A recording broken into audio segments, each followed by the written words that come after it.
धन्यवाद उत्कर्षज्यू। ढुङ्गाको कापा फोरेर पनि उम्रन्छ पिपल, यो संसारमा सिर्जना शक्ति हुँदैन विफल। नमस्कार, जयलपा तसितले म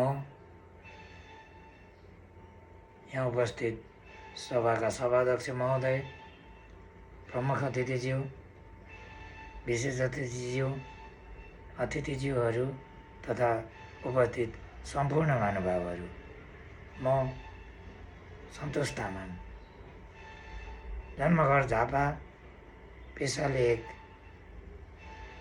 सिभिल इन्जिनियर अनि आजको यस कार्यक्रमको अतिथि। यस कार्यक्रममा मलाई अतिथिको रूपमा स्वीकार्नु भएकोमा समस्त संस्थालाई म हार्दिक धन्यवाद भन्न चाहन्छु। आज मिति 2083 साल वैशाख महिनाको 8 गते, तदनुसार 2026 अप्रिल महिनाको 22 तारिक बुधबारको दिन हामी यस Nectar education and training institute प्रालीद्वारा आयोजित 10 दिवसीय public speaking and confident building प्रोग्राममा उपस्थित भएका छौँ। हजुरहरूले मलाई यस स्टेजमा आफ्नो केही मन्तव्य राख्न दिनुभएकोमा म धेरै कृतज्ञ भएको छु यस संस्थाप्रति। अब सिधै म आफ्नो मन्तव्य राख्न गइरहेको छु। कृपया शान्तिपूर्वक सुनिदिनुहोला। अहिले ठ्याक्कै 4 बजेको छ। अब म तपाईँहरूको धेरैमा 5 मिनट समय लिन्छु। कृपया ध्यान दिएर सुन्नुहोला। दृष्टिकोण, कुनै कुराको सुरुवात गर्नु अगाडिको दृष्टिकोणले त्यस कामको सफलतामा सबैभन्दा बढी परिणाम आकर्षण गर्दछ। हाम्रो जीवनप्रतिको दृष्टिकोणले नै जीवनले हामीप्रतिको दृष्टिकोणलाई निर्धारण गर्छ। हामी मानिसहरू एकअर्कामा परनिर्भर छौँ। हाम्रो दृष्टिकोणले नै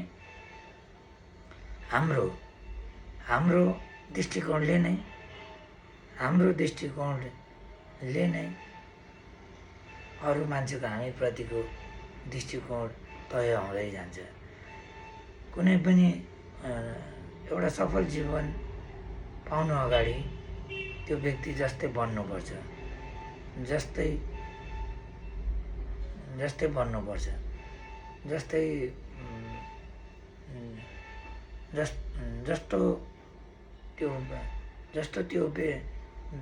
जस्तो त्यो मानिस हो त्यस्तै बन्ने कोसिस गर्नुपर्छ।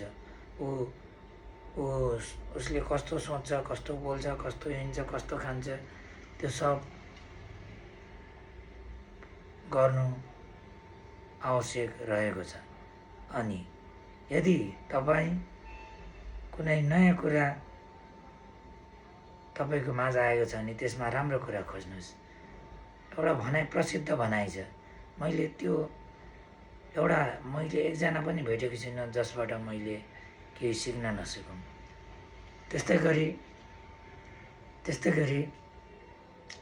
हामीले तपाईँ कुनै पनि संस्थामा जति माथि जानुहुन्छ त्यति नै तपाईँको दृष्टिकोण राम्रो भएको व्यक्ति भेटिन्छ, त्यति नै कुरा गर्न सजिलो हुन्छ। तपाईँ मानिसको सबैभन्दा गहिरो चाहना भनेको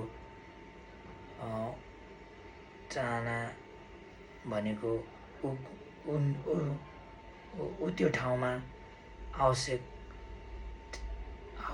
महत्त्वपूर्ण र प्रशंसाको महसुस गर्नु हो। त्यो कुरा अरूलाई दिनुहोस् र तपाईँलाई पनि त्यही कुरा रिटर्न गर्नेछ। आफ्नो नराम्रो कुरा, आफ्नो व्यक्तिगत कुरा गरी आफ्नो समय र अरूको समय पनि बर्बाद नगरिदिनुहोस्। यसले कसैलाई हानि गर्दैन। आफ्नो स्वास्थ्य राम्रो नभइन्जेलसम्म अरूलाई केही पनि नभन्नु होला। साथै अब तपाईँ आत्मविश्वासले भरिएको राम्रो स्वास्थ्य भएको र निश्चित लक्ष्य भएको व्यक्ति जस्तो आफूमा कन्फिडेन्ट देखाउन थाल्नुहोस् र तपाईँको त्यो प्रभावले तपाईँको वरिपरिलाई प्रभाव गर्छ र तपाईँको कामहरू आफै बनिँदै जानेछ। अनि अब 30 दिनको लागि तपाईँले भेट्ने हरेक व्यक्तिलाई सबैभन्दा महत्त्वपूर्ण व्यक्ति जस्तो गरेर व्यवहार गर्नुहोला। यसले तपाईँलाई यो 30 दिनले तपाईँलाई जीवनभरि बानी बस्नेछ भन्दै अब दृष्टिकोणको बारेमा हजुरको दृष्टिकोण चाहिँ के छ भनेर बुझ्न मन लागेको छ, एकताल भनिदिनु होला भन्दै म यस स्टेजबाट बिदा हुन्छु। नमस्ते।